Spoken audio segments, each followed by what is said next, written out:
couple of you have been asking about the new Gen 5 and want to get a little bit of an idea of what's going on with it, so I figured we'd get you the full review, or at least a quick enough down to the points kind of important one.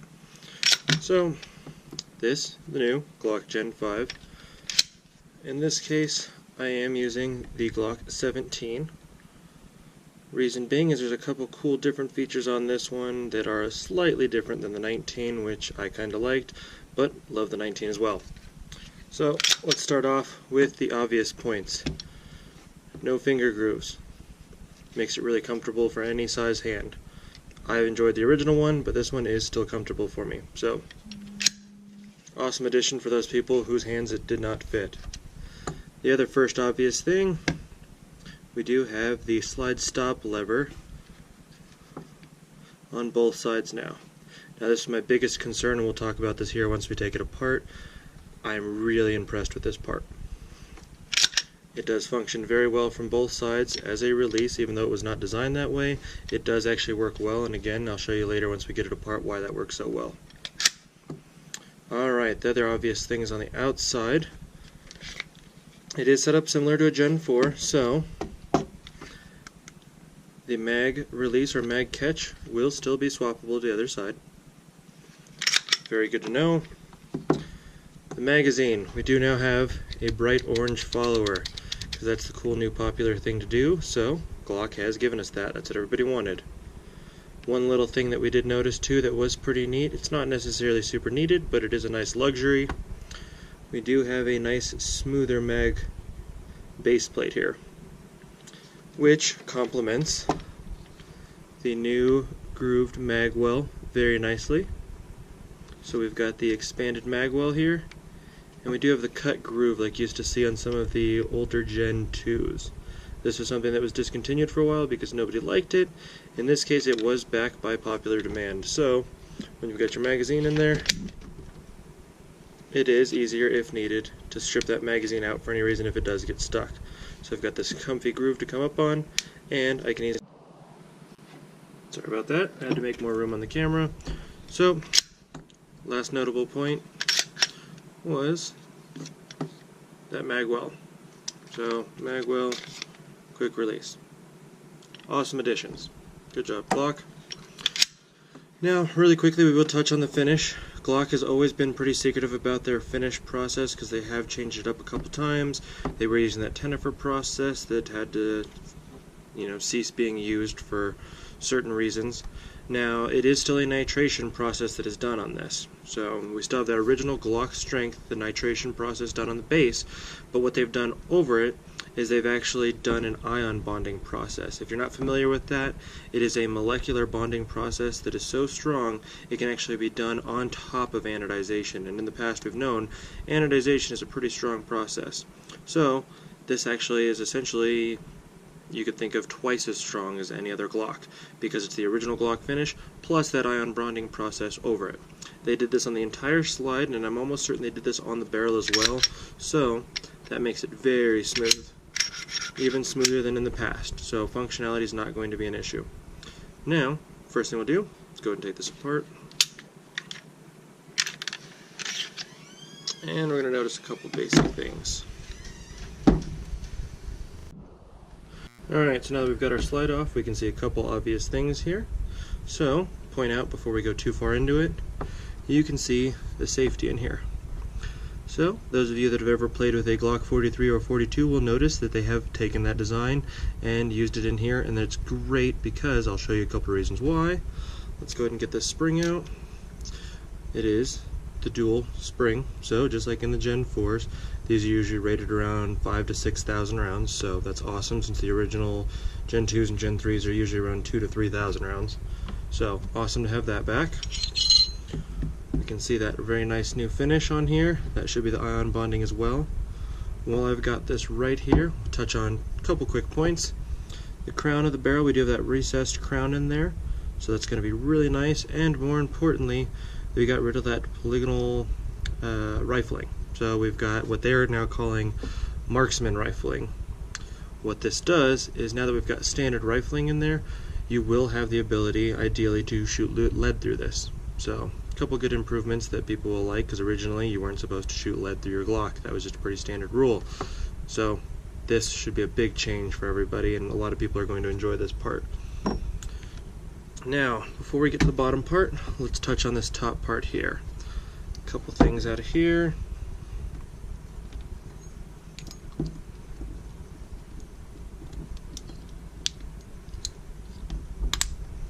They got pretty tight tension on there. So, back plate off. Got a nice good striker set up on here, or firing pin, whatever you want to call it. We're going to get a lot of people arguing about that. So technically Glock calls it both now. Originally it had to be a striker. It's a firing pin, guys. So get our firing pin out. So the same spring cup, same spring, same sleeve. So that's all good there. But the mass on this firing pin is a lot nicer. It's just going to contact that safety a lot better. And once we get this out, I can show you why. Let's pull out our EDP real fast. Just touch on the EDP really fast. It does have the LCI load bearing piece on there, so just in case there's any questions on that, let's go ahead and get our extractor out. Standard extractor, nothing fancy, but this is my favorite part here, the safety. So the way that they've done this, like I said, is going to be like that Gen 4. And we're going to get some really good contact points on here. You can just see that because we've got a little bit more mass on that and on the firing pin, the contact is just going to be a heck of a lot better. Very strong there. Now, those of you who aren't familiar with the Glock 43 or 42 safety, the nice thing about this is because we have all of this mass here, we've also got some bleeding spots right here. What this does is it allows, when the safety is in here, if we get a bunch of shrapnel, debris, anything like that, it allows it to bleed out the sides if needed to. Let me get this put together so you guys can see a little bit in here.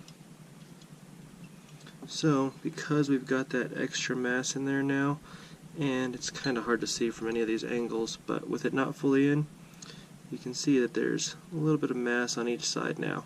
What this kind of does is it works in conjunction with the weep hole that we've got right there that's usually for debris. Don't ever oil there. When you've got your debris bleeding out there, now you can also have debris bleeding out the both sides of your safety, so you're not going to get a bunch of gunk jamming it up. You're still going to get functionality no matter what. Awesome change. I love that. I'm super happy about that. Let me put this back together really fast, and then I'll show you guys the lower part. Okay. Go, move that out of the way. Alright. Another quick obvious thing that you'll see. This is a 2-pin setup, again, similar to the 42 and the 43, so we don't have a locking block pin now. It's just one primary pin there, and then we've got our rear pin back here for, of course, the back straps if you want. They do have the bigger one, or it's just going to be your trigger housing pin. So, let's get our trigger housing pin out of there. Doesn't matter on these ones really which one goes first. Now, you're going to notice that this one does come out a little bit harder. So the first time we took it out, we did kind of have to punch it a little bit harder, but there's no real wiggle trick with this one so far that we've discovered. We played with it a couple times, just a matter of the appropriate force to get it out of there. Comes right out. So don't be afraid with that one, and I'll show you why. Same good locking block that we're used to. Move that out of the way. Okay, this is my favorite part. I was worried, really worried about the ambidextrous slide release, or in this case slide stop lever. Anytime this has been done in the past with most guns, what will happen is there's basically the right-handed release or stop, and then the left-handed one is a piece of metal that comes across and is either usually welded or just a piece of metal that's functioning on the right-hand side. Big downside to that is when the left-handed user is using that, eventually it's going to start to wear out. It's going to give because all it's doing is running the right one. So there's always been a downside that there's no true ambidextrous one until lately with some other guns like the MMP 2.0s. So when Glock did theirs and I pulled theirs out, all of my worries and concerns with this were totally blown away. They have a very, very thick piece in here. I mean, this is a sturdy hunk of metal. Now they've done a couple things with this. It is one long piece, very thick, and then a single spring that controls the entire thing. So that's one problem solved. It's an entire piece that works no matter which side you're using it from. The other advantage that they've done here is, we're on the left-hand side now, so for the left-handed users, you'll see there's a little notch right here that they've put in. What that does is it helps when we're pushing down from the left-handed side or the right-handed side. It's going to keep the tension and keep that even, so we're not putting too much strain on one side or the other. Awesome job. I'm super excited about this. I wasn't at first when I saw, that this was going to be an ambidextrous gun. I love it. Very impressed with how that was done. Alright, let's go ahead and pull this out. Take a look at the last couple things before I let you guys go. They have put the completely smooth trigger. You usually see this on the larger frame stuff, the 10mm, the 45s, things like that, and some of the older ones. So no grooves on there, we're back to a smooth trigger. I know a lot of you are probably going to replace the shoe or the entire trigger bar anyways, but just so you know, it is a very nice trigger setup, and we've got that nice smooth face. Alright, other last important note. The trigger assembly back here, instead of having that little dinky trigger spring that we usually have in the rear, those of you that again are familiar with the 42 and 43 will recognize this. We've got a nice little spring that comes up over our cruciform.